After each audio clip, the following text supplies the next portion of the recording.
बहुत लंबे समय से आप लोग विराजमान हैं। धूप भी आपके ऊपर थी और छाया भी आने वाली है, इसलिए थोड़ा सा अपने आप को सूर्य भगवान की तरफ तेज करते हुए भारत माता की जय, भारत माता की जय। प्रभु श्री राम दरबार के चरणों में प्रणाम, भारत माता के चरणों में प्रणाम।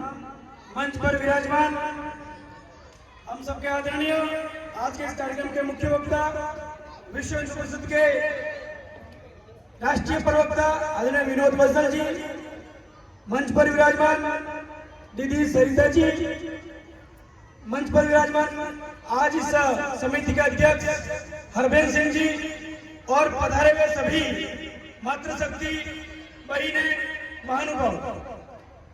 कार्यक्रम वैसे लंबे समय से चल रहा है, पूज्य साथी जी का भी प्रबोधन हुआ है। मेरा आप सबसे इतना ही निवेदन है कि हम आज हिंदू सम्मेलन के नाते यहाँ आए, साथ में सांस्कृतिक कार्यक्रम के माध्यम से हमारी छोटी छोटे जो देश का भविष्य है, युवा है, बच्चियां हैं, बच्चे हैं, अपनी प्रस्तुति के माध्यम से देशभक्ति कैसे जगे, हमारे संस्कारों का पूजारोपण पहले कैसा हो, हम अपने आप को सुरक्षित कैसे रखें। झांसी की रानी लक्ष्मीबाई की झांकी दिखाकर हमें महसूस कराया कि हमारी शक्तियानियों के अंदर कितनी क्षमता थी, कितना उन्होंने ओज था कि अपनी मातृभूमि और देश की रक्षा के लिए उन्होंने तलवार उठाई और अंग्रेजों का सामना किया। ये सनातन अति प्राचीन है। ये सनातन भगवान राम, कृष्ण और शंकर की प्रथा से चलता आ रहा है, लेकिन हम सबको ये सोचने की, विचार करने का समय है। आज हम हिंदू सम्मेलन कर रहे हैं, इसके पीछे भाव क्या है? हिंदू समाज को जगाना, हिंदू समाज को एक करना, हिंदू समाज अपने आप को हिंदू कहे, हिंदू जीवन मूल्यों की पुनर्स्थापना अपने जीवन में करे, इसका एकमात्र मकसद है। इसकी जरूरत इसलिए पड़ी क्योंकि इतिहास के अंदर हिंदुओं ने जब जब तलवार उठाई, जब जब अपने रक्षा के लिए शस्त्र उठाए, हमारे संतों ने शास्त्रों की शिक्षा दी। भगवान राम ने अपने जीवन के अंदर हमेशा धनुष और बाण साथ में रखा। भगवान कृष्ण ने अपने हाथों के अंदर सुदर्शन चक्र रखा। भगवान शंकर को हम पूजते हैं, उनके हाथ में त्रिशूल है। आज जिन महापुरुषों को हम याद करते हैं, महाराणा प्रताप, शिवाजी महाराज, लालचंद बड़फुकन, वीर दुर्गादास राठौर, राजा दाहिर सिंह, जितने भी हम महापुरुषों को जिनका इतिहास हम पढ़ते हैं, इसलिए उनको इसलिए याद करते हैं कि उन्होंने अपने जीवन के अंदर इस धर्म और मातृभूमि की रक्षा के लिए हमेशा तलवार को चमका कर धार लगा के रखा। और जो विदेशी आज्ञा उनका कि मुसलमान यहाँ इस धरती पर आए, इसलिए कि पूरी दुनिया को इस्लाम करना है, इसलिए इस धरती पर आए। ये भारत वसुधैव कुटुंबकम की बात करने वाला था। ये संपूर्ण धरती को अपना परिवार मानता है, लेकिन वो एक मंत्र है तो यह कहता है कि कुरान को नहीं मानने वाला काफिर है और उसको जीने का अधिकार नहीं है, इसलिए उनको मिटा दो।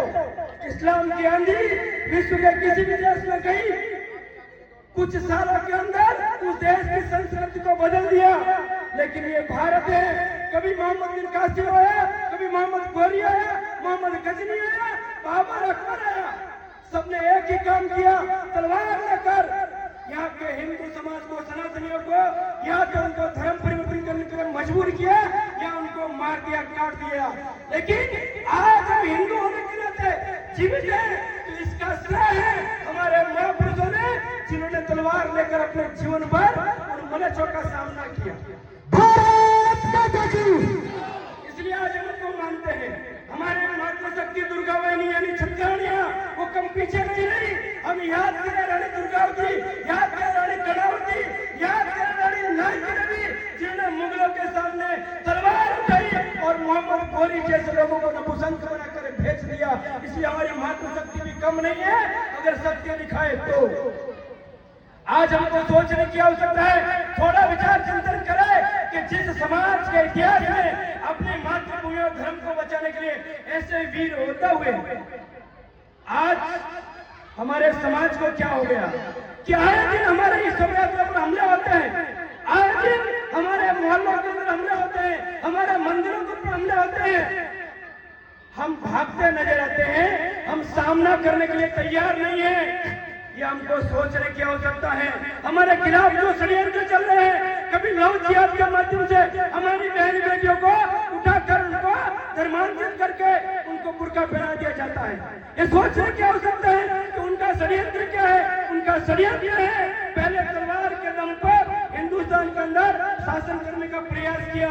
आज जनसंख्या का समय है, जिनकी जनसंख्या है उनका शासन है और पुनः वो इस धरती पर 2047 में भारत को इस्लामिक राष्ट्र बनाना चाहते हैं। इसलिए लव जिहाद के माध्यम से हमारी बहन बेटियों को टारगेट करते हैं, उनको दोस्ती और प्यार के जाल में फंसाकर भगा कर हिंदू बहन बेटियों की कोख से मुसलमान पैदा करके जनसंख्या बढ़ाना चाहते हैं।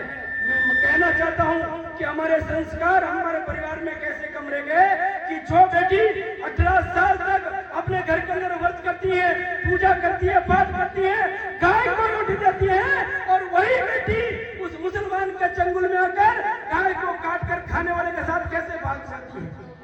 जय श्री राम। सगावालकर का केस दिल्ली में हुआ था, आप सबने टीवी पे देखा। एक हिंदू समाज की बेटी जिसको कोई भगा कर ले आता है और धीरे धीरे उसको प्यार में फंसाकर अपने परिवार से दूर न कर गया, लेकिन वो जब दूसरी को लाने वाला था उसने विरोध किया तो हमारी बेटी को 35 टुकड़ों में काट कर फेंक दिया। ये दिल्ली का ही केस था। हम सबको सोचने की आवश्यकता है कि हमारी बेटियां, हमने 18 साल तक उसको बड़ा किया, क्या उसके लिए बड़ा किया? क्या हमारी बहन बेटी का आदर्श कोई करीना खान है? क्या हमारी बहन बेटी का आदर्श कोई सोनाक्षी है? क्या हमारी बहन बेटी का आदर्श ये नहीं हो सकती। हमारी बहन बेटी का आदर्श है झांसी की रानी। इसलिए हमारी बहन बेटियों को आज पुनः छत्राने बनने की आवश्यकता है। हाथ में तलवार लेकर अपनी और अपने धर्म की रक्षा करने को उनको सिखाने की आवश्यकता है। हमारी बहन बेटी की तरफ कोई हाथ उठाएगा तो हमारी बेटी इतनी सक्षम हो उसका हाथ काट दे, हमारी तरफ कोई आंख उठाए उसकी आंख फोड़ दे और हमें छूने की कोशिश करे, हम 35 टुकड़ों में नहीं कटेंगे, 70 टुकड़ों में काट कर फेंक देंगे। ये हमारी बहन बेटी को सिखाने की आवश्यकता है।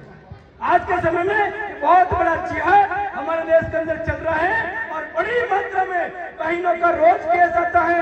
ये संघ का कार्यकर्ता बजरंग दल ये सब हमको अपनी बहन बेटी को छुड़ा कर वापस लाना पड़ता है। इसलिए हमको थोड़ा सोचना है हमारी आने वाली पीढ़ी को कैसे बर्बाद किया जा रहा है। एक और बात का जिक्र करके मैं अपनी बात को पूरा करता हूँ कि आज देश के अंदर हमारे भारत के भविष्य को, युवाओं को नष्ट करने के लिए विदेशी षड्यंत्र पाकिस्तान, अफगानिस्तान, लाओस, थाईलैंड, यहाँ से अफीम, चरस, ड्रग्स, एमडी, शिक्षा, इस प्रकार का सिंथेटिक नशा भारत के अंदर लाया जा रहा है। हमारा उनका टारगेट है हमारी स्कूलें, हमारी कॉलेज, क्योंकि जिस देश का युवा बर्बाद हो जाएगा उस देश का भविष्य बर्बाद हो जाएगा। इसलिए उनको टारगेट करके नशे की आदत लगाई जा रही है। आज देश के अंदर 16 करोड़ युवा नशे का एडिक्ट हो चुके हैं और हम जब अपनी मेहनत करके बच्चों को पढ़ाई करने के लिए कॉलेज में भेजते हैं, उनके लिए फीस भरते हैं, हॉस्टल में भेजते हैं, लेकिन जिस बच्चे को नशे का आदत लग जाती है उनको 2-4 बार कोई व्यक्ति आता है, थोड़ा मनवार करके उसको नशा करवाता है। वो नशा जब करने लग जाता है तो वो नशा मांगता है, फिर हमारा जो बचत का पैसा है वो नशे के अंदर जाता है। और जिसने साल भर नशा कर लिया, जो युवा साल भर नशे के जाल में फंस जाता है, वो बाद में उसका लंग्स, किडनी सब फेल हो जाता है। तो हमारा जो पैसा है वो विदेशों के हाथों में ड्रग्स के माध्यम से जा रहा है और ड्रग्स लेने के बाद में हमारा जो जवान है, युवा है, वो भी धीरे धीरे किडनी फेफड़े खराब होने का मर जाता है। इस देश का भविष्य भी बर्बाद, इस देश का पैसा भी विदेशों के अंदर जा रहा है। हम सबको संकल्प लेने की आवश्यकता है कि हमारे घर के अंदर ये संस्कार हो, ये बात हो कि हमारा युवा कोई नशे के जाल में न फंस जाए, हमारी कोई बच्चा कोई ड्रग्स के जाल में न फंस जाए और हमारा घर बर्बाद न हो। ये भी हमको सोचने की आवश्यकता है। इसलिए हम सबको ये संस्कार वाली बात है वो अपने घर पर ले जानी पड़ेगी। कोई कहता है बैठकर कि संघ के 100 साल हो गए, संघ ने क्या संघ का देश का क्या योगदान है? आज जो हिंदू जगह है उसका योगदान है संघ के 100 साल की तपस्या। कभी कोई कहते थे राम मंदिर कब बनेगा, तारीख कब बताओगे, तो ये संघ के 100 साल की तपस्या है।